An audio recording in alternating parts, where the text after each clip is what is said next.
कि सरल लोलक किस प्रकार से गति करता है। जब किसी दृढ़ आधार से एक नगण्य द्रव्यमान वाले धागे को या डोरी को लटका करके इसके एक सिरे पर कोई गोलक बांध दिया जाता है, कोई द्रव्यमान जोड़ दिया जाता है, तो इस प्रकार की युक्ति को हम कहते हैं सरल लोलक। जब इस सरल लोलक को किसी एक स्थिति से विस्थापित किया जाता है और विस्थापित करके इसे छोड़ा जाता है, तो ये सरल लोलक एक निश्चित पथ में लगातार बार बार दोलन करता है।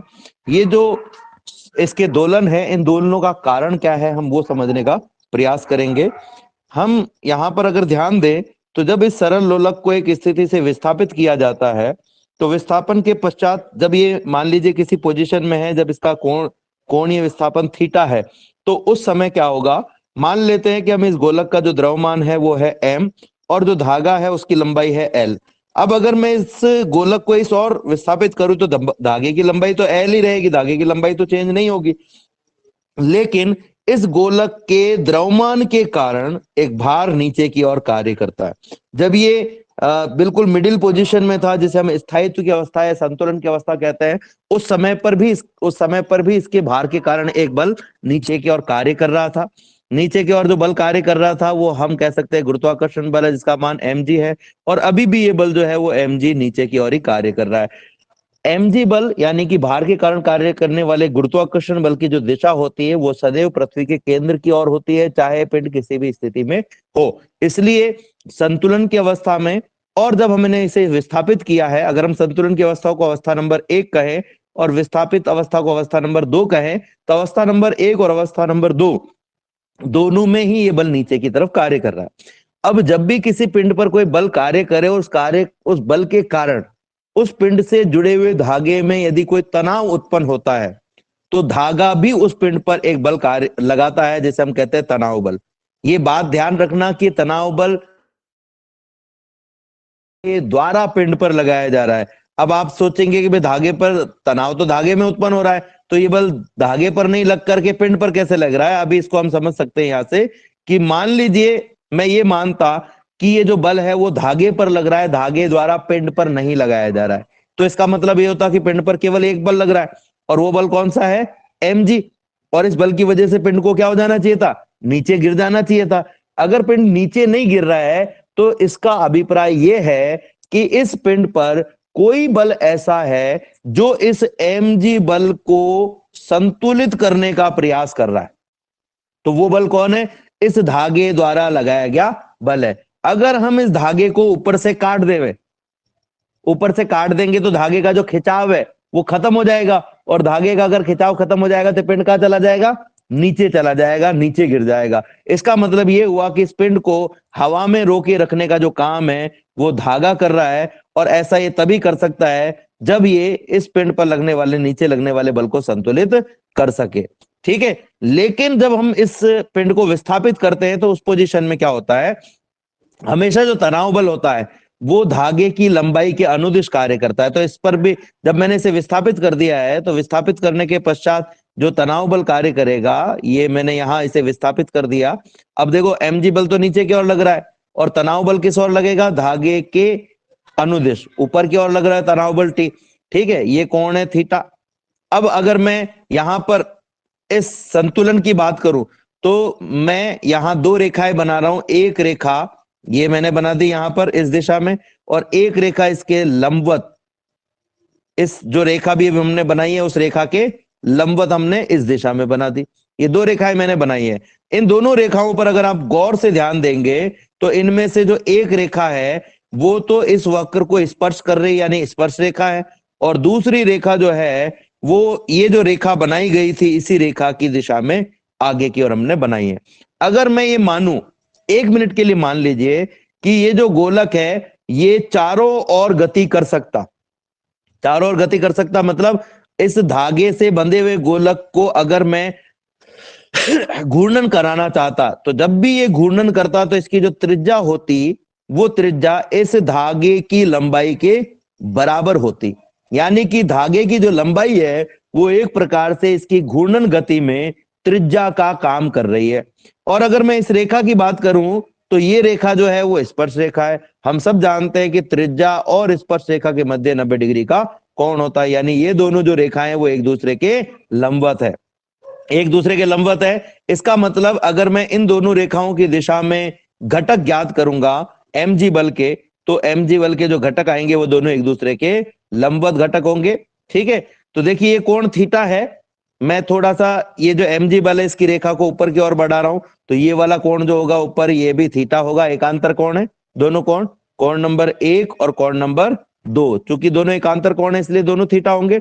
अब अगर मैं इस थीटा के सामने वाले कोण की बात करूं, ये अगर हम देखें तो ये दो रेखाओं द्वारा बन रहा है, एक रेखा ये है हमारे पास में, मैंने इसको गहरा कर दिया है, और एक रेखा ये है। हम सब जानते हैं कि जब दो रेखाएं एक दूसरे को काटती हैं तो आमने सामने के कोण बराबर होते हैं, यानी ये कोण थीटा है ऊपर वाला, तो ये जो कोण है ये कोण भी थीटा होगा, ये कोण भी थीटा होगा।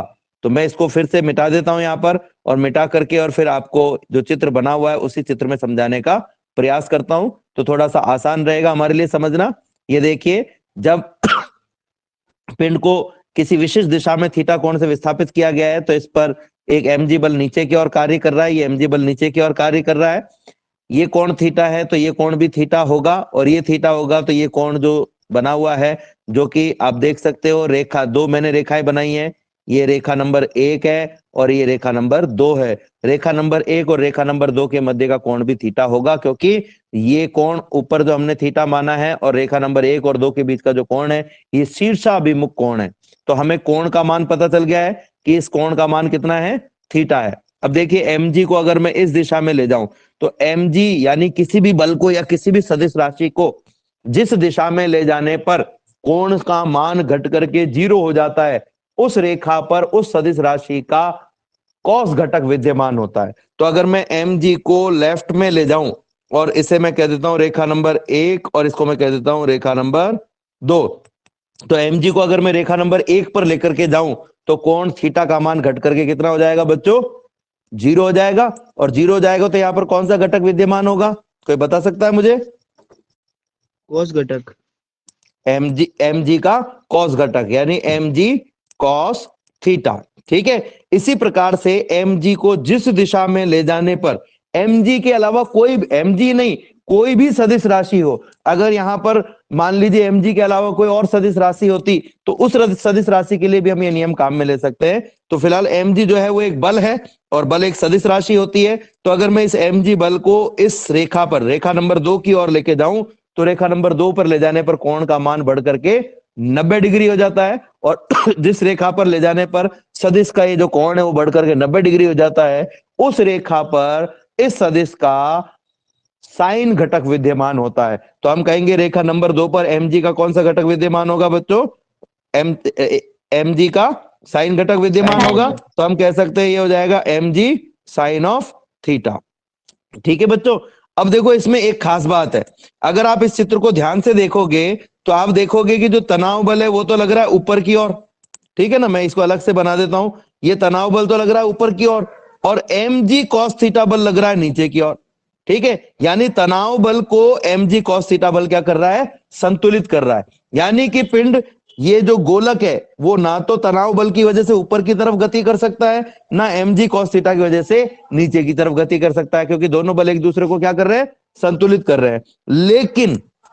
लेकिन अगर आप इस पूरे चित्र को ध्यान से देखेंगे तो आप ये पाएंगे कि ये जो सरल लोलक है जब हमने इसे विस्थापित किया तो इस पर जो mg बल लग रहा था, mg cos थीटा बल जो लग रहा था उसे t बल तो संतुलित कर रहा था, लेकिन ये जो स्पर्श रेखीय बल लग रहा है mg sin थीटा, इसे संतुलित करने वाला कोई भी बल विद्यमान नहीं है, इसे संतुलित करने वाला कोई भी बल विद्यमान नहीं है। इसलिए क्या होगा, इस mg sin थीटा बल की वजह से ये जो पिंड है या ये जो झूला है जिसे आप एक तरफ खींच रहे हो उस पर इस स्पर्श रेखा की दिशा में एक बल लगने लगेगा, और ये पिंड को जैसे ही हम छोड़ेंगे इस mg sin थीटा के कारण ये बल ये पिंड अपनी प्रारंभिक अवस्था में आने का प्रयास करेगा, ये पिंड क्या करेगा, अपनी प्रारंभिक अवस्था में आने का प्रयास करेगा। अब देखो होगा क्या, जैसे इस पिंड को छोड़ा इस mg sin थीटा की वजह से यह नीचे आया, लेकिन नीचे आते समय क्या कर रहा है, गति कर रहा है। जब ये इस पोजीशन में पहुंचता है तब क्या होता है, जब ये मिडिल पोजीशन में पहुंचता है, संतुलन की अवस्था में पहुंचता है, साम्य अवस्था की अवस्था में पहुंचता है, तब उस पर लगने वाला जो mg बल है वो नीचे की ओर होता है और t बल ऊपर की ओर। ये दोनों बल एक दूसरे को संतुलित कर देते हैं, और जैसे ये दोनों बल एक दूसरे को संतुलित कर देते हैं तो अब इस पिंड पर कोई भी बल कार्य नहीं कर रहा है।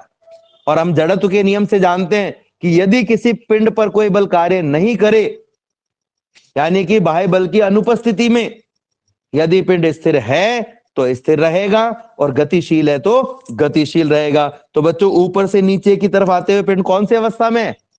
गतिशील अवस्था में है। गतिशील तो अब ये क्या अवस्था में। करेगा? ये गतिशील ही रहेगा, और ये गतिशील ही रहेगा, इसलिए ये दूसरी दिशा में गति करना प्रारंभ कर देगा। समझ में आई बात कि नहीं? आपको ये बात समझ में आ गई होगी कि पिंड को जब हम छोड़ते हैं तो ये वापस नीचे आकर के क्यों नहीं रुकता है, दूसरी तरफ आगे क्यों जाता है? तो उसका कारण क्या है? ये अपनी जड़त्व की अवस्था को बनाए रखने के लिए गतिशील ही रहता है और ये दूसरी दिशा में गति करना शुरू कर देता है। जब ये दूसरी दिशा में गति करना शुरू कर देता है तो उस दिशा में भी इस पर इसी प्रकार से बल लगते हैं। टी के विपरीत दिशा में एक mg cos थीटा और स्पर्श रेखीय दिशा में एक mg sin थीटा बल कार्य करने लग जाता है, जो इसे अपनी प्रारंभिक अवस्था में वापस लाने का प्रयास करता है। तो दूसरी तरफ जाने के बाद में भी इस पर यही बल कार्य करने लगते हैं और ये पिंड जो है वो वापस अपने पथ पर लौट जाता है, और ये प्रक्रिया लगातार चलती रहती।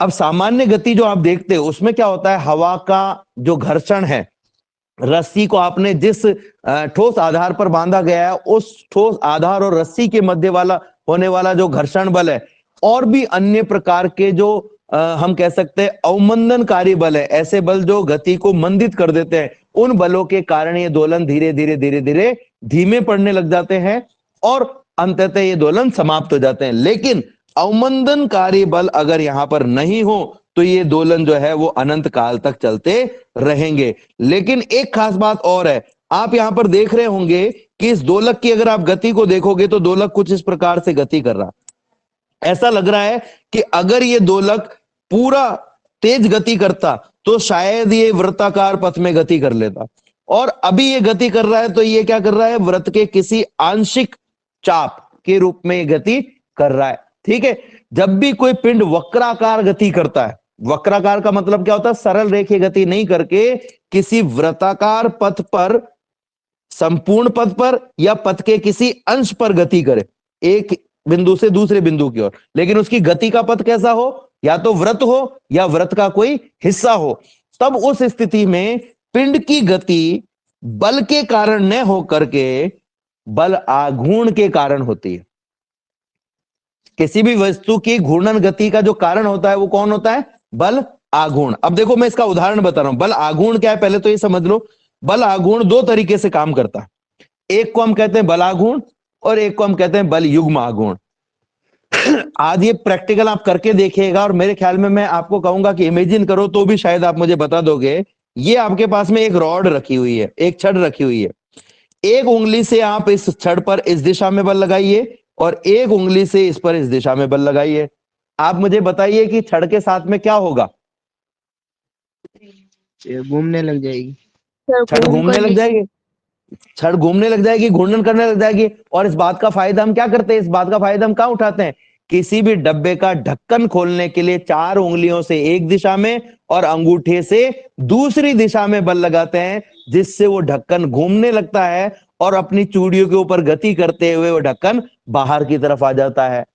करते हैं कि नहीं करते हैं? ऐसा ही हम किस में करते हैं, ऐसा ही हम बहुत सारी चीजों में करते हैं। ये केवल एक चीज ऐसी नहीं है जिस पर हम दो बल लगा करके उसे घूर्णन करा रहे हैं, हम बहुत सारी चीजों में ऐसा करते हैं। आपने देखा होगा कि घरों में छाछ बनाने के लिए जो दही होता है उससे छाछ बनाने के लिए एक बिलोवना काम में लेते हैं, काम में लेते हो ना। तो आपने कभी उसकी गति को देखा क्या, दो हाथों के बीच में उस डंडी को रख करके घुमाया जाता है, तो आप नोटिस करना कि जब आपका एक हाथ आगे की तरफ होता है तो दूसरा हाथ पीछे आता है, एक हाथ आगे जाता है तो दूसरा पीछे आता है। और जिनके गांव में ज्यादा मात्रा में छाछ करते हैं वो रस्सी बांध करके ऐसा करते हैं, रस्सी से उसको घुमाते हैं, तो एक हाथ आगे जाता है जब दूसरा हाथ पीछे आता है, इसका मतलब दोनों बल क्या कर रहे हैं, एक दूसरे के विपरीत लग रहे हैं। तो ध्यान से सुनना मेरी बात को कि जब दो बराबर बल एक दूसरे के विपरीत दिशा में कार्य करें इस प्रकार से कि उन बलों की दिशाएं एक दूसरे के विपरीत हो, बल के मान समान हो, तो वस्तु घूर्णन करने लगती है। इस स्थिति में कुल बल का मान तो 0 होता है। कुल बल का मान 0 क्यों होगा? कि मान लो एक F है और दूसरा भी F है, पर एक दिशा में लग रहा है और दूसरा उसके विपरीत लग रहा है, तो एक को प्लस लेंगे तो दूसरे को माइनस, और एक दूसरे से कट जाएंगे, टोटल बल कितना आ जाएगा? 0। तो टोटल बल तो 0 होता है, लेकिन इन दोनों बलों की वजह से जब वस्तु घूर्णन करना प्रारंभ कर देती है तो एक नई राशि, जिसे हम कहते हैं बल युग्म आघूर्ण, जिसका सूत्र होता है टॉर्क। ठीक है, अब ये जो टॉर्क है इसका मान कितना होता है? ये जो बल इस पर लग रहे हैं, इन दोनों बलों में से किसी भी एक बल का परिमाण ले लीजिए, F ले लिया, और दोनों बलों के मध्य की लंबवत दूरी। लंबवत दूरी का मतलब है एक ऐसी रेखा की लंबाई लो जो दोनों बलों से 90 डिग्री का कोण बनाए। तो आप देखोगे कि ये जो रेखा है, ये पहले बल से भी 90 डिग्री का कोण बना रही है और दूसरे बल से भी 90 डिग्री का कोण बना रही है। ठीक है, तो जिस बिंदु पर ये दोनों बल लग रहे हैं, छड़ के जिस बिंदु पर ये दोनों बल लग रहे हैं, उन दोनों बिंदुओं के बीच की दूरी बलों के मध्य की लंबवत दूरी कहलाएगी, और उसी को हम यहां पर गुणा कर देंगे। ठीक है, उसी को हम क्या कर देंगे? यहां पर गुणा कर देंगे, या हमारे पास में आ जाएगा बल आघूर्ण। लेकिन आपने ये भी नोटिस किया होगा कि आपके घरों में मान लीजिए कि ये एक दरवाजा है, आपके घरों में ये एक दरवाजा है, और ये दरवाजा क्या होता है? एक चौखट के साथ में जुड़ा हुआ होता है। जब आप इसके हैंडल को पकड़ करके घुमाते हो तो ये दरवाजा अंदर की तरफ या फिर बाहर की तरफ घूमता है, पर आप इसमें देखते हो कि इस पर एक ही बल आप लगा रहे हो, आपको एक ही बल इसमें दिखाई दे रहा है। मैंने पहले भी इसके बारे में जब बताया था तब मैंने आपको ये बात बताई थी, मैं फिर से इस उदाहरण को लूंगा। अगर ये दरवाजा इस सिरे से चौखट से जुड़ा हुआ नहीं हो, केवल ऐसे ही रखा हुआ हो, और अब अगर आप इसके हैंडल को पकड़ करके खींचे, तो क्या ये दरवाजा घूमने लगेगा? नहीं सर। घूमेगा। नहीं लगेगा ना, नहीं घूमेगा। इसका मतलब क्या हुआ कि ये दरवाजे पर जो दूसरा सिरा है जो चौखट से जुड़ा हुआ है, वो उसको एक स्थिति में रोके रखने का प्रयास कर रहा है। तो जब किसी पिंड पर एक बल आप लगा रहे हो और तब भी पिंड घूम रहा है, तो इसका मतलब यह है कि उसका एक सिरा किसी ना किसी दृढ़ आधार से जुड़ा हुआ है, और दृढ़ आधार से जो सिरा जुड़ा हुआ होता है, उस सिरे पर एक ऐसा बल कार्य कर रहा होता है जो आपको दिख नहीं रहा होता है। जैसे इस उदाहरण में अगर हम देखें तो रस्सी का ये सिरा अगर यहां नहीं जुड़ा हुआ होता, ऐसे ही होता, और अगर मैं इसको इधर ले जाता और ऊपर से इसको काट देता और उसके बाद में मैं इसको छोड़ता, ऊपर से रस्सी को काट देता और उसके बाद में मैं इस दोलक को छोड़ता, तो क्या ये दोलक ऐसे घूर्णन करता या नीचे गिर जाता? तो हम कहेंगे रस्सी को काट देते तो ये नीचे गिर जाता, नीचे गिर जाता। यानी कि ये अगर घूम रहा है तो इसका मतलब रस्सी का जो दूसरा सिरा दृढ़ आधार से जुड़ा हुआ है उसका भी कुछ ना कुछ प्रभाव है। और उसका प्रभाव क्या है? उसका प्रभाव ये है कि जब mg sin थीटा बल इसे नीचे की तरफ खींच रहा होता है, तो ये बल इस पर एक अप्रत्याशित, या हम कहें कि एक छुपा हुआ बल इसके ठीक विपरीत दिशा में कार्य कर रहा होता है। अब जब ये दोनों बल कार्य कर रहे हैं, ये दोनों बल परिमाण में बराबर होते हैं और दिशा में विपरीत होते हैं, क्योंकि दोनों बल परिमाण में बराबर है, एक दूसरे के विपरीत दिशा में है, लेकिन इनके कार्य करने की दिशा इस प्रकार से है कि ये जो रस्सी से जुड़ा हुआ पिंड है, रस्सी समेत घूर्णन करता है। केवल पिंड घूर्णन नहीं करता है, ये रस्सी भी घूर्णन करती है, जैसे पिछले उदाहरण में हमने छड़ के बारे में कहा था। अब अगर मैं यहां पर बल आघूर्ण का मान निकालना चाहूं तो बल आघूर्ण का मान क्या होगा? टॉर्क क्यू बराबर वो बल जिनकी वजह से ये घूर्णन कर रहा है उनमें से किसी भी एक का परिमाण। क्योंकि ये ऊपर लग रहा बल F और नीचे पिंड पर लग रहा बल mg sin थीटा परिमाण में बराबर हैं और दिशा में एक दूसरे के विपरीत है, तो दोनों में से कोई भी एक बल ले सकते हो। ये हो गया mg sin थीटा, ठीक है, इनटू दोनों बलों के मध्य की दूरी। तो दोनों बलों के मध्य की दूरी कितनी होगी? जितनी इस धागे की लंबाई होगी। अब ऐसी पोजीशन में आप डायरेक्ट भी ये निकाल सकते हो। डायरेक्ट कैसे निकाल सकते हो? अगर कोई पिंड किसी बल के प्रभाव में घूर्णन कर रहा है, तो टॉर्क का जो मान होता है वो जिस बल के प्रभाव में घूर्णन कर रहा है उस बल mg sin थीटा, और वो बल जिस बिंदु पर कार्य कर रहा है उस बिंदु से दृढ़ आधार की जो दूरी होती है उस दूरी के गुणा के बराबर होता है L। अब ये मान लो धागे की लंबाई L है, तो दृढ़ आधार से इस बल की दूरी L हो गई, तो ये L और mg sin थीटा के गुणा के बराबर होगा। अब एक और खास बात मैं आपको यहां पर बता रहा हूं, और वो खास बात क्या है? वो खास बात ये है कि जैसे दरवाजे की अपन ने बात की, ठीक है ना, तो दरवाजे का दृढ़ आधार कहां होता है? चौखट के पास में, ठीक है। अब इस पर कितने बल लग रहे हैं? एक बल तो आप इसको बाहर की तरफ खींच रहे हो तो बाहर की तरफ लग रहा है, और अगर अंदर की तरफ धक्का दे रहे हो तो अंदर की तरफ, तो एक बल तो आप लगा रहे हो, ठीक है ना।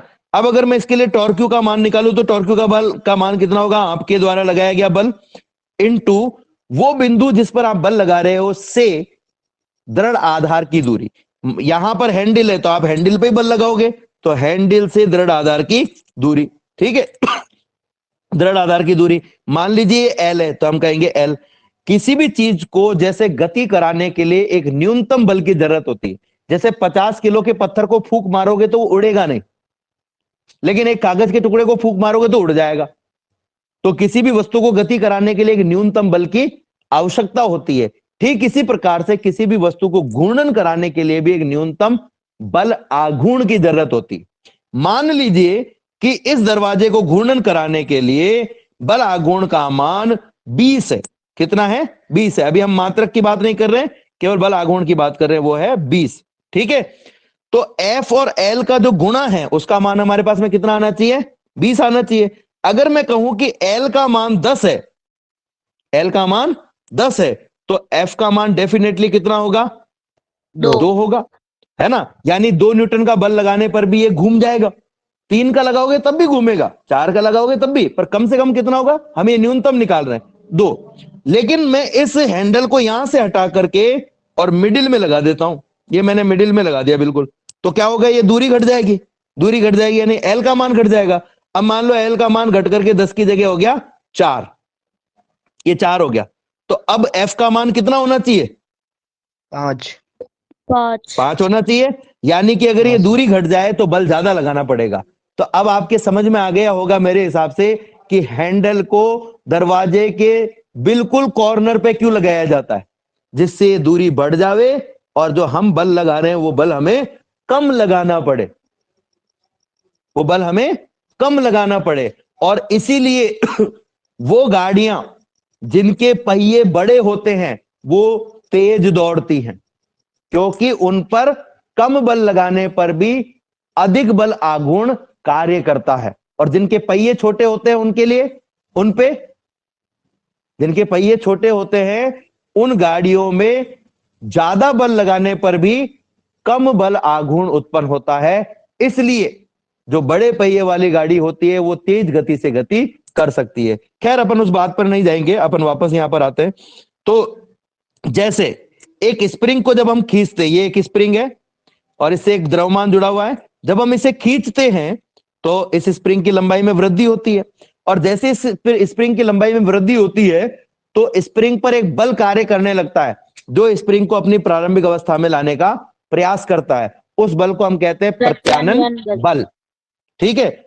इसी प्रकार से जब किसी पिंड को अपनी साम्य अवस्था से विस्थापित किया जाता है तो पिंड पर एक बल कार्य करने लगता है जो उसको प्रारंभिक अवस्था में लाने का प्रयास करता है, और एक बल आघूर्ण कार्य करता है। कभी तो बल कार्य करेगा, और अगर आपने वस्तु को घूर्णन कराया है तो बल आघूर्ण कार्य करेगा। स्प्रिंग में तो हम खींच रहे थे, और यहां पर हम क्या कर रहे हैं? इस वस्तु को घूर्णन करा करके ऊपर लेके जा रहे हैं, इसको ऊपर ले जा रहे हैं, तो ये पथ भी तो वृत्त का एक हिस्सा ही है। तो इस पर एक बल आघूर्ण कार्य करता है जो इसको प्रारंभिक अवस्था में लाने का प्रयास करता है, और ये अपने आप ही करता है, ये हम नहीं कराते। हम तो इसको ऊपर ले जाने के लिए बल लगा रहे हैं, और ये बल क्या लग रहा है? इसके भार के कारण अपने आप ही लग रहा है। तो ये बल इसको अपनी प्रारंभिक अवस्था में लाने का प्रयास, बल और बल आघूर्ण इसको प्रारंभिक अवस्था में लाने का प्रयास कर रहा है। जो बल किसी भी पिंड को अपनी प्रारंभिक अवस्था में लाने का प्रयास करता है उसे हम प्रत्यानयन बल कहते हैं। तो ठीक इसी प्रकार से वो बल आघूर्ण जो पिंड को अपनी साम्य अवस्था में लाने का प्रयास करे उसे भी हम क्या कहेंगे? प्रत्यानयन बल आघूर्ण कहेंगे, प्रत्यानयन बल आघूर्ण कहेंगे। और ये प्रत्यानयन बल आघूर्ण क्या होगा? जैसे प्रत्यानयन बल विस्थापन के ठीक विपरीत होता है, स्प्रिंग की लंबाई में वृद्धि करें तो वृद्धि के विपरीत होगा, अगर स्प्रिंग को दबाएंगे तो संपीड़न के विपरीत दिशा में यह बल लगता है। ठीक इसी प्रकार से ये बल आघूर्ण भी घूर्णन के विपरीत लगता है। अच्छा, किसी ने देखा क्या ये प्रत्यानयन बल आघूर्ण का कोई उदाहरण बता सकता है कि ऐसा बल आघूर्ण जो वस्तु को घूर्णन करा करके अपने आप ही अपनी प्रारंभिक अवस्था में लेकर आ जाता हो। चलो मैं उदाहरण देता हूं आपको। आपने कभी रस्सी को बट दिया? हाँ सर। रस्सी को बट दिया, या हाँ सर। आपने कपड़े को निचोड़ने के लिए उसको मरोड़ा होगा? तो हाँ सर। मरोड़ते हो तब तो आप बल लगाते हो, और अगर आप उसको छोड़ते हो तो क्या होता है? वो विपरीत दिशा में घूमने लगता है, अपने हाँ आप ही सर। घूमने सर, लगता है विपरीत दिशा में। हाँ बोलो बेटा। हाँ, जैसे सर गाड़ी की रेस। हाँ, गाड़ी की रेस एक्सीलेटर है। एक्सीलेटर को जब आप हाँ। एक तरफ खींचते हो और जैसे छोड़ते हो तो वो अपने आप अपनी प्रारंभिक अवस्था में आता है। तो वो जो प्रारंभिक अवस्था में आ रहा है उसके लिए कौन, एक तरफ घुमाने के लिए तो अपन बल लगा रहे हैं, लेकिन वापस जाने के लिए कौन बल लगा रहा है? यानी वापस जाने के लिए अपने आप ही एक बल लग रहा है जो इसको प्रारंभिक अवस्था में लाने का प्रयास करता है, और उसको अपन कहते हैं प्रत्यानयन बल आघूर्ण। और जैसे प्रत्यानयन बल विस्थापन के विपरीत होता है, ठीक इसी प्रकार से प्रत्यानयन बल आघूर्ण जो होता है ये भी विस्थापन के विपरीत होता है। इसलिए प्रत्यानयन बल आघूर्ण का मान जब हम निकालते हैं तो जो अभी हमने निकाला है टॉर्क क्यू बराबर mg sign theta into L, इसको हम ऋणात्मक लेते हैं, minus mg into sine theta into L हम इसको लेंगे। अब अगर मैं इसको और सरल करूं तो मैं क्या लिख सकता हूं? इसको और सरल करूं तो टॉर्क क्यू बराबर माइनस का M G into L. L को पहले लिख दिया मैंने और साइन थीटा को मैंने बाद में लिख दिया। देखिए किसी भी पिंड पर जब घूर्णन गति करता है पिंड, तो उस पर लगने वाले बल आघूर्ण का जो भी मान हो, जैसे किसी भी पिंड पर लगने वाले सभी बलों का कुल योग F बराबर m इंटू ए होता है। जितने भी बल लगते हैं किसी भी पिंड पर, उन सबका कुल योग कितना होता है? m इंटू ए। ठीक इसी प्रकार से किसी भी पिंड पर लगने वाले सभी बल आघूर्णों का योग टॉर्क क्यू बराबर I इंटू एल्फा होता है। जैसे F बराबर m इंटू ए है, F का काम क्या है? वस्तु को स्थानांतरीय गति प्रदान करना। ठीक इसी प्रकार से टॉर्क क्यू यानी बलाघूर्ण का मान है वस्तु को घूर्णन गति प्रदान करना। जो काम m का है जड़त्व प्रदान करना, वही काम I यानी जड़त्व आघूर्ण का है। जो काम A यानी कि त्वरण का है, वही काम एल्फा यानी कि कोणीय त्वरण का है। एल्फा को अपन क्या कहते हैं? कोणीय त्वरण कहते हैं। तो हम क्या कहेंगे कि जो टॉर्क क्यू का जो मान है यानी बल आघूर्ण का जो कुल योग है, वो हमेशा किसके बराबर होगा? जितने भी बल आघूर्ण होंगे उन सबका कुल योग I इंटू एल्फा के बराबर होगा। अब चूंकि एक ही बल आघूर्ण है तो यही किसके बराबर होना चाहिए? I इंटू एल्फा के बराबर होना चाहिए। तो हम कहेंगे समीकरण नंबर 1 और ये हो गई समीकरण नंबर 2। समीकरण नंबर 1 और समीकरण नंबर 2 से हम क्या कह सकते हैं? I एल्फा बराबर माइनस का mgl sine of theta, minus का mgl साइन ऑफ थीटा। ठीक है बच्चों, अब देखो इसको मैं आगे सॉल्व करता हूं। ये जो I एल्फा है इसमें जो एल्फा है, अगर हम इस एल्फा की बात करें तो जो एल्फा है उसको लिखा जा सकता है D omega by D T. जैसे ए त्वरण बराबर होता है डीवी बाई डी टी, वैसे ही एल्फा जो होता है उसका मान होता है D by D T of omega. जैसे हमने ए लिया तो यहां पर रेखीय वेग आया, एल्फा लिया है तो यहां पर कोणीय वेग आ गया। ठीक है, तो यहां पर आप क्या कर सकते हो? इसको लिख सकते हो एल्फा को D omega by D T, और दूसरी तरफ क्या आ रहा है अपने पास में? माइनस का M G L into sine of theta. ठीक है, आगे चलते हैं इससे। अब अगर हम बात करें ओमेगा की, तो मैं इसको अलग से सॉल्व कर देता हूं। देखिए जो ओमेगा होता है उसका मान होता है D theta by D T. जैसे वी का मान होता है D x by D T. रेखीय गति में विस्थापन x होता है और कोणीय गति में थीटा को अपन विस्थापन मानते हैं, तो ओमेगा बराबर D theta by D T होता है। अगर ये मान मैं इस समीकरण में रखूं तो हमारे पास में लेफ्ट साइड में क्या आ जाएगा? लेफ्ट साइड में आ जाएगा आई तो ऑलरेडी है, डी बाई डी टी भी ऑलरेडी है, और ओमेगा की जगह आ गया D theta by D T. ठीक है, और जो राइट साइड है ये तो लेफ्ट साइड में आ गया, अब राइट साइड में क्या रहेगा? राइट साइड वही M G L sine of theta. ठीक है, mgl साइन ऑफ थीटा। अब इसको और आगे अगर हम सॉल्व करें तो इसमें दो बातें। पहली बात तो ये कि अगर थीटा का मान 30 डिग्री से कम है, कितने डिग्री से कम है? 30 डिग्री से कम है, तो साइन थीटा को लगभग थीटा माना जा सकता है। यानी जो थीटा का मान आता है वही साइन थीटा का मान आता है। तो हम ये मान रहे हैं कि अगर कोणीय विस्थापन छोटा हो तो साइन थीटा की जगह पर क्या लिख सकते हैं, थीटा लिख सकते हैं। तो हम क्या कहेंगे, यदि थीटा अल्प हो तो sine of theta is almost equal to theta. तो साइन थीटा को हटा करके थीटा लिख दीजिए। तो देखो आपके पास में क्या आ जाएगा इक्वेशन, आपके पास में जो इक्वेशन आएगा उस इक्वेशन में लेफ्ट में तो हो गया आई इंटू डी डी स्क्वायर हो गया theta by D T square. अब देखो ये जो मैं डी इंटू डी स्क्वायर लिखा है, इसका मतलब डी का स्क्वायर नहीं हुआ है, इसका मतलब ये हुआ है कि आपको थीटा का 2 बार अवकलन करना है। डी स्क्वायर का मतलब क्या है, 2 बार अवकलन करना है। और नीचे लिखा हुआ है डी टी स्क्वायर, मतलब आपको दोनों बार टी के सापेक्ष अवकलन करना है। ठीक है, ये तो हो गया लेफ्ट में। अब बात करें राइट में, तो राइट में हमारे पास में क्या है, माइनस का M G L into theta. मैं इसको थोड़ा नीचे लिख देता हूं, ऊपर जगह नहीं है इसलिए, माइनस का M G L into theta. इस आई को दूसरी तरफ लेके चले जाओ। जब इसको दूसरी तरफ लेके जाएंगे तो आपके पास में क्या आ जाएगा सॉरी, दूसरी तरफ ले जाएंगे तो एक साइड में तो रह जाएगा अपने पास में D square theta by D T square, और दूसरी तरफ आ जाएगा माइनस का M G L upon I into theta. ठीक है, ये हमारे पास में आ गया यहां पर। अब इसको एक बार फिर से समझ लेते हैं, अभी इसमें आगे भी हम बढ़ेंगे, लेकिन इतना जो हमने देखा है इसको एक बार समझ लेते हैं अच्छे से। तो देखो बच्चों, हमारे पास में क्या है, हमने क्या कहा कि सरल लोलक वो है जिसमें एक भारहीन अवितान्य लचीली डोरी, अवितान्य का मतलब क्या होता है, मोटी रस्सी नहीं होनी चाहिए जिसमें जिसको सीधा करने में आपको दिक्कत आवे। ठीक है, तो लचीली डोरी से जब हम किसी गोलक को लटकाते तो ये युक्ति क्या कहलाती है, सरल लोलक कहलाती है। भारहीन डोरी तो संभव है ही नहीं, भार ही नहीं होगा तो डोरी कहां से होगी। तो हम नगण्य द्रव्यमान वाली डोरी लेते हैं। मान लीजिए एम द्रव्यमान का पिंड अपन ने इससे लटकाया और थीटा कोण से इसको विस्थापित कर दिया, तो 2 बल कार्य कर रहे हैं, एक बल तो एम जी कॉस थीटा नीचे की तरफ और एक M G sine theta. M G के घटक हमने ज्ञात किए, M G cos theta T को संतुलित कर रहा है और जो एम जी साइन थीटा है वो इसको घूर्णन कराने का प्रयास कर रहा है। तो जो प्रत्यानन बल है वो है एफ बराबर माइनस का M G sine theta. Minus का एम जी साइन थीटा क्यों कह रहे हैं हम इसको, क्योंकि ये बल हमेशा विस्थापन के विपरीत दिशा में कार्य करता है, यानी कि ये कोण थीटा को कम करने का प्रयास कर रहा है, इसलिए हमने यहां पर माइनस दिया है। और अगर हम बलागुण निकालना चाहें तो बलागुण का सूत्र क्या होता है, बल इंटू बल की दृढ़ आधार वाले बिंदु से दूरी। तो दृढ़ आधार वाले बिंदु से दूरी उतनी है जितनी की इस रस्सी की या डोरी की लंबाई है, इसलिए टॉर्क के बराबर हो गया M G L, M G into sine theta into L, और इसको एक साथ लिखे तो हो जाएगा M G L sine theta. Minus क्यों आया है, तो आपको मैं बता चुका हूं कि प्रत्यानन बलागुण है इसलिए माइनस हमने लिया है, जो कि ये बलागुण क्योंकि थीटा को कम करने का प्रयास करता है। जिस तरीके से सभी बलों का योग m इंटू ए होता है, ठीक उसी प्रकार से किसी वस्तु की घूर्णन गति में लगने वाले सभी बल आघूर्णों का योग I इंटू एल्फा के बराबर होता है।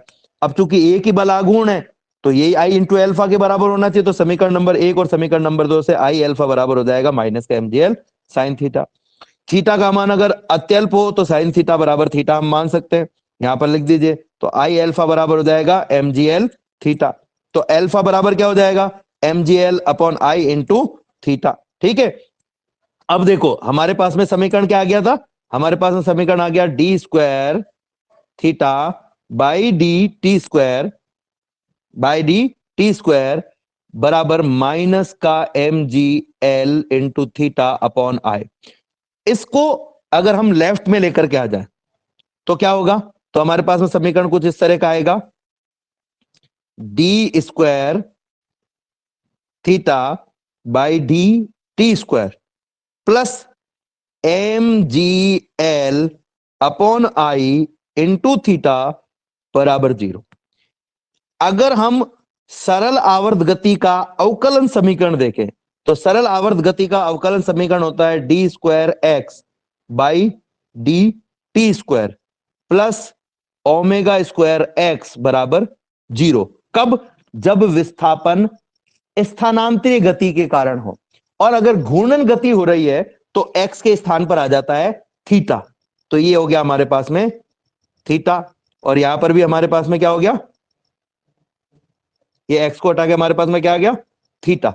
अब दोनों समीकरणों की तुलना करो तो आप देखोगे कि ये जो समीकरण अभी अभी हमने पहले जो हमने लिखी थी और अभी जो हमने ऊपर लिखी है, ऊपर जो लिखी है वो तो किसकी है, एस एच एम यानी सिंपल हार्मोनिक मोशन यानी सरल आवर्त गति की समीकरण है, और ये जो हमने लिखी है ये ऊपर जो है वो सरल आवर्त गति, कौन सी? सरल आवर्त सरल लोलक की गति। सरल लोलक की गति भी सरल आवर्त गति होती है। और ये जो नीचे समीकरण लिखी है वो अभी अभी हमने लिखी है सरल लोलक की। दोनों समीकरणों को देखोगे ध्यान से तो दोनों समीकरणें लगभग लगभग एक जैसी है। इसका मतलब ये हुआ कि एक सरल लोलक की गति भी वैसी ही होती है जैसे सरल आवर्त गति होती है। नंबर एक बात। दूसरी बात कि अगर आप तुलना करोगे तो पहले पद में ऊपर वाली समीकरण में D square theta by D T square है, नीचे वाले समीकरण में भी D square theta by D T square है। ऊपर वाले समीकरण में दूसरे पद में थीटा है, इसमें भी थीटा है। राइट में जीरो है, इसमें भी जीरो है। इसका मतलब यह हुआ कि ओमेगा स्क्वायर और M G L upon I क्या होने चाहिए? बराबर होने चाहिए। तभी तो ये दोनों समीकरण मैच कर पाएंगे। तो हम क्या कहेंगे कि यदि सरल लोलक की गति एक सरल आवर्त गति हो तो इसका मतलब यह हुआ कि ये जो M G L upon I है ये ओमेगा स्क्वायर के बराबर होना चाहिए, और तभी ये सरल आवर्त गति का समीकरण बन पाएगा। तो अगर मैं इसको ओमेगा मान लूं तो ये समीकरण कैसा बन जाएगा देखते हैं। ओमेगा मानते ही समीकरण बन जाएगा D square theta by D T square plus omega square theta बराबर 0, जो कि एक सरल आवर्त गति के समीकरण को व्यक्त करता है। इसका मतलब यह हो गया कि ओमेगा स्क्वायर बराबर होगा M G L upon I. M G L upon I, ये ओमेगा स्क्वायर का मान है। तो ओमेगा का मान कितना हो जाएगा? ओमेगा स्क्वायर का मान अगर ये है तो ओमेगा का मान कितना हो जाएगा? तो ओमेगा का मान हो जाएगा under root of M G L upon I. ठीक है। अब अगर मैं यहां से टी का मान निकालना चाहूं, आवर्तकाल का मान निकालना चाहूं, तो देखो जो वस्तु, ध्यान से सुनना मेरी बात को, जब कोई वस्तु एक वृत्ताकार पथ में गति करती है तो इसके जड़त्व आघूर्ण का जो मान होता है आई, वो उस पिंड के द्रव्यमान एम और उसकी घूर्णन त्रिज्या, यानी जिस पथ में घूर्णन कर रहा है उसकी त्रिज्या के वर्ग के स्क्वायर के बराबर होता है। तो अगर मैं इस लोलक की बात करूं, इस लोलक को हमने क्या किया? माध्य स्थिति से थोड़ा सा विस्थापित करके छोड़ा। अगर ये पूरे वृत्त में गति करता तो इसकी त्रिज्या कितनी होती? जितनी धागे की लंबाई है उतनी होती, यानी कि आई का मान हो जाता एम इंटू एल स्क्वायर के बराबर। तो अब अगर ये मान में समीकरण में रख दूं तो हमारे पास में आ जाएगा, देखो ओमेगा बराबर हो जाएगा under root of M G L, ये तो ऑलरेडी है, और नीचे क्या है? आई, और आई का मान कितना है? M into L square. अब आपको ये समझने में इसलिए दिक्कत आ रही है एम इंटू एल स्क्वायर, क्योंकि 7वें चैप्टर में दिया हुआ है आपके जड़त्व आघूर्ण वाला, और 7वां चैप्टर आपके सिलेबस से हटा दिया, तो आपने जड़त्व आघूर्ण के बारे में पढ़ा ही नहीं अभी तक, पर फिर भी आपको याद रखना पड़ेगा फिलहाल के लिए। तो ये मान हम यहां पर रख देते हैं। ओमेगा बराबर हो जाएगा अंडर रूट ऑफ, ऊपर है एम जी एल और नीचे है एम इंटू एल का स्क्वायर। तो देखो एम से एम कट गया और एल से एक एल कट गया, तो ऊपर तो रह गया जी और नीचे रह गया एल। तो आपके पास में क्या आ जाएगा? ओमेगा बराबर आपके पास में आ जाएगा under root of G upon L. ठीक है, under root of G upon L. अब आप चाहो, अगर आप चाहो तो इसको आप ऐसे भी लिख सकते हो, बराबर अंडर रूट जी अपॉन अंडर रूट एल, क्योंकि अंडर रूट जो है ना वो वास्तव में क्या है? वास्तव में है 1/2 घात, और 1/2 घात को आप अलग अलग भी कर सकते हो, जी की घात 1/2 और एल की घात 1/2। ठीक है, एक दिन अभी कुछ दिन पहले ऐसे एक न्यूमेरिकल में भी हमने इसको समझा था, जो दूसरे चैप्टर का 17वां न्यूमेरिकल था, उसमें भी हमने इसको समझा था। तो ये अपने पास में आ गया। अब ओमेगा की हम बात करें तो ओमेगा का सूत्र होता है 2π/t। ओमेगा बराबर होता है 2π/t। कैसे आया ये? तो ओमेगा होता है कोणीय वेग, कोणीय वेग बराबर होता है कोणीय विस्थापन बटा समय अंतराल। जब कोई पिंड एक चक्कर पूरा करता है तो 360 डिग्री का कोणीय विस्थापन होता है, और 360 डिग्री को अपन कहते हैं 2π। पाई यानी 180, तो 2π यानी 360, और एक चक्कर पूरा करने में लगा समय कहलाता आवर्तकाल टी। तो ओमेगा बराबर हो गया 2π/t। ये मान अगर हम यहां पर रख दे में तो ओमेगा का मान तो ये हो जाएगा 2π/t बराबर under root of G upon L. ठीक है, इस 2π को दूसरी तरफ ले जाओ तो हो जाएगा 1/t बराबर 1/2π under root of G upon L. ठीक है, 1/t 1/, आवर्तकाल बराबर होता है आवृत्ति। 1/, आवर्तकाल बराबर क्या होता है? आवृत्ति। तो आवृत्ति n बराबर क्या हो जाएगा? 1/2π under root of G upon L. ठीक है, अब अगर मुझे आवर्तकाल निकालना है तो ये तो आवृत्ति निकाली है मैंने, अगर आवर्तकाल निकालना हो तो जो हमारे पास समीकरण आपको सामने दिखाई दे रही है उसी को अगर मैं लिखना चाहूं तो लिख सकता हूं 1/t बराबर 1/2 पाई, ठीक है, 1/2 pi under root of G upon L है, जिसे आप लिख सकते हो under root G upon under root of L. इस पूरी समीकरण को उल्टा कर दो, लेफ्ट साइड को भी और राइट साइड को भी। तो लेफ्ट साइड को उल्टा करोगे तो आ जाएगा t/1, t/1 में t में 1 का भाग देने की कोई जरूरत ही नहीं है, ओनली t लिख सकते हो। और राइट साइड को उल्टा करोगे तो आ जाएगा 2 पाई अपॉन 1 और आ जाएगा under root of L upon under root of G. Under root L ऊपर चला जाएगा, 2 पाई ऊपर चला जाएगा। तो अगर जैसे मैंने under root of G upon L को सेपरेट करके अंडरूट जी बटा अंडरूट एल लिख दिया, तो वापस से अगर मैं मिलाता तो ये जो अंडरूट है वो दोनों पर कॉमन आ जाता। तो ठीक इसी तरीके से हम यहां पर करने वाले हैं। इसको मैं क्या लिख सकता हूं, इसको मैं लिख सकता हूं t बराबर 2 पाई अपॉन 1 में 1 लिखने की जरूरत ही नहीं है, under root of L upon under root of G को एक साथ लिखना चाहें तो लिख सकते हैं under root of L upon G. तो इस तरीके से हम आवर्तकाल का मान भी ज्ञात कर सकते हैं, ठीक है। तो हमें क्या पता चला यहां पर कि जो आवर्तकाल का मान है t वो जो है वो 2 pi into under root of L के एल अपॉन जी के बराबर है। लेकिन मैं इस ब्रैकेट को अगर खोल दूं, ध्यान से समझना मेरी बात को, ब्रैकेट को अगर मैं खोल दूं तो हमारे पास में क्या आएगा, टी स्क्वायर बराबर 4 pi square into L upon G. इससे पता चल रहा है कि टी स्क्वायर जो है वो एल के प्रोपोर्शनल है, यानी टी और एल के मध्य में ग्राफ बनाना चाहूं, टी और एल के मध्य में ग्राफ बनाना चाहूं तो ग्राफ कैसा आएगा, वो ग्राफ जो होगा वो एक परवलय के अनुरूप आएगा, परवलाकार ग्राफ आएगा, क्योंकि एक की घात 2 है और दूसरे की घात 1 है। सॉरी, टी और एल के मध्य ग्राफ बनाना चाहूं तो टी की घात तो है 2 और एल की घात है 1, इसलिए टी और एल के मध्य का ग्राफ कैसा आएगा, परवलयाकार। परवलय का पूरा नहीं बनाया मैंने क्योंकि पूरी गति नहीं है, पूरी गति होती तो पूरा परवलय बन जाता, ठीक है। तो परवलाकार ये ग्राफ आएगा, तो आधा हिस्सा ही हमने इसका बनाया है। लेकिन ये किसके बीच में ग्राफ, टी और एल के बीच में। पर अगर आपको कोई कहे कि जो ग्राफ है वो आपको टी और एल के बीच में नहीं बनाना, टी स्क्वायर और एल के बीच में बनाना है। अब मुझे कोई बता सकता है यहां एल की घात कितनी है इस पूरे समीकरण में, एल की घात कितनी है, 1 है और टी और अरे एल की घात 1/2 कहां से है सर, 1 है 1। ये समीकरण जो लिखी है मैंने, मैं इस समीकरण की बात कर रहा हूं। ये देखो इस समीकरण में टी स्क्वायर बराबर 4 पाई स्क्वायर एल अपॉन जी, इसमें टी एल की घात 1 है और टी स्क्वायर की घात कितनी है, 2 है सर, 2 है। कैसे? अब आपको खास बात ध्यान देखना, टी स्क्वायर की घात 1 ही है, टी की घात 2 है। हाँ सर।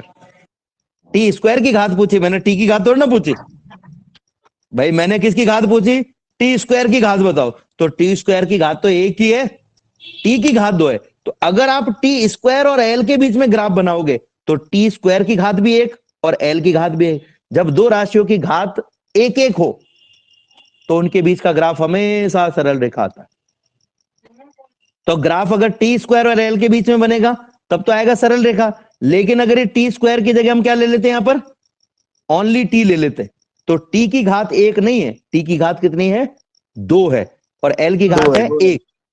तो जब एक की घात 1 और दूसरे की घात 2 हो तो ग्राफ आता है परवलाकार, ठीक है। ये ऐसा, ये ओनली टी के बीच में ग्राफ बनाएंगे तो ये आ जाएगा परवलाकार। और अगर दोनों की घात 2 होती तो मान लो टी की घात भी 2 होती और एल की घात भी 2 होती, मान लो ऐसा होता, सपोज यहां 2 होता और यहां भी स्क्वायर होता, तो ग्राफ या तो वृत्ताकार आता या फिर दीर्घ वृत्ताकार आता। यहां जगह नहीं है इसलिए मैंने, या तो वृत्ताकार आता है तो दीर्घ वृत्ताकार आता।